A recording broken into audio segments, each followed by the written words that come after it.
So, Pastor Bakare, in the same light, what do you think can trigger the chain of reaction that you said it needs to happen in 2021, not 2023? But for the people in this room, what should they be doing as soon as they step out of that door? Thank you very much. I'm a storyteller sometimes. It helps me to navigate through difficult questions that the likes of Sean will ask.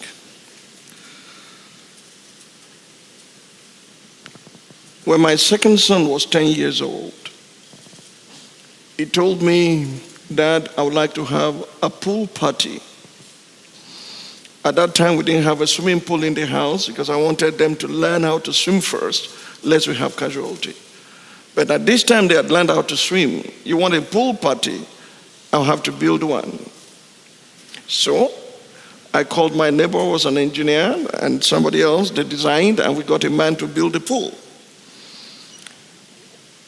Just a few days to the birthday, the man said, "We have to renegotiate. The price has changed." I wanted to build a pool downwards, in the ground, but the ground would not permit me, so we have done a surface pool. Too much concrete had gone into it. You will need extra money. And what he was asking for was like, say, about $500,000 more. And I was so angry, I said, "Break it down and get out of here. I'm tired. You are milking me." I said all kinds of things. The man explained. I said, "This is trash. You are trying to cheat me." Then I went back into the room, and I remembered the promise I made to my son, that you have that pool party. I said, "Oh God." So I called him back and said, "Okay, take the money," and I finished. On the day of the party, I was looking at the eyes of my son and friends. It was so bright. They were so happy. And God asked me a question after the party. "Why did you not break the pool down?" I said, "I've spent so much, and because of my son." He said, "You see why I have not destroyed you? Because I'm putting so much into your life." It is stakeholders that will build Nigeria, not spectators. It's because you are not putting anything in the ground here and you are thinking of plan A, B, C, D.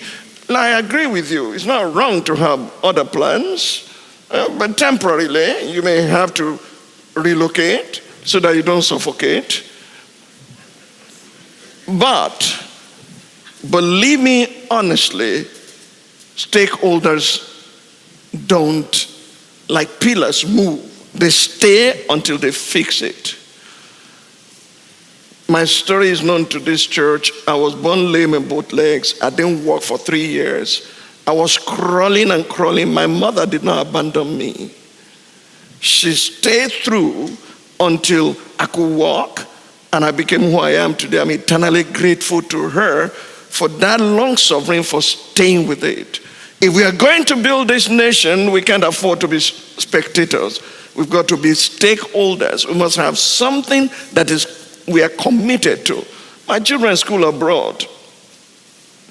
They went to America, they went to Britain, but before they left home, we signed a family constitution.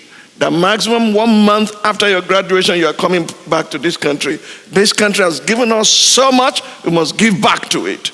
And we must make it a better place for other people so that they don't even have to go abroad for the kind of education you have received. Friends, you are either a termite or you are an ant, a stakeholder or a spectator. If this country means anything to you, this is the time to say, in my own territory of influence, beginning from my family, beginning from my place of work, I would start to let people see what a Nigerian of our dream, not Nigerian, what a Nigerian of our dream should be. It's up to you. It's up to me. When we make up our mind that we'll fix this nation, we'll fix it. I'm not against anyone, like she said, having plan B or plan C or plan D. But here, God has prospered me and blessed me so much. I owe this country so much that I drink it, I swim it, I sleep it, I wake up with it on a daily basis.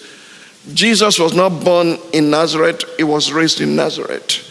But he put the name of Nazareth on the map of the world, that today when they say Jesus of Nazareth.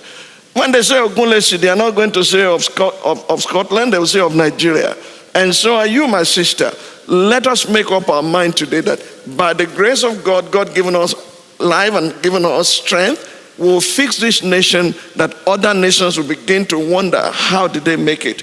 It will happen in my lifetime. This is my own commitment. This is my dream, that Nigeria will be saved, Nigeria will be changed, and Nigeria will become great in my lifetime. And it begins with me. It begins with my responsibilities to the nation.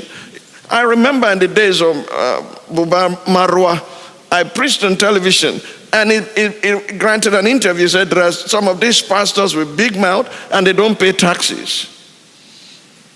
I didn't know who he was talking about. I called my external auditor and I said, please put my tax papers together from when I started paying tax, 1975, up to that year, that I've never failed in paying my taxes. And I kept on telling you, you have no right to complain if you are not contributing your quota towards the development of the country. Don't talk about potholes on the road when you yourself are not doing anything to improve on it.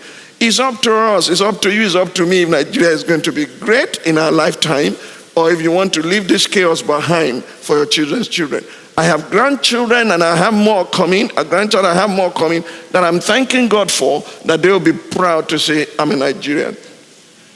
I told the British High Commissioner one day, after I'd gone to his place more than 3-4 times while we were structuring how Jonathan would go in peace, and he said, why are you so involved? Are you looking for a cabinet office? I said, it's beneath me. Are you looking for a ministerial office? I said, it's beneath me. I want a nation that works. And he said, what do you mean? I said, I was in your country, in the UK, and I needed to apply for British passport. I went to British Post Office, took a form, filled it, paid the right postal order, whatever it is, and sent it to them. Within a week, all the supporting documents were returned to me. And after a few days, the British passport came. I didn't call on phone. I didn't visit anybody. I didn't go anywhere. You write a letter to any ministry in Nigeria today, be it state or federal. If you don't show up, there's no reply. That must change, and somebody will have to start. It is you and me. We must make that demand, but we must be an example of what we want to see. Thank you. Thank you so much, sir. What a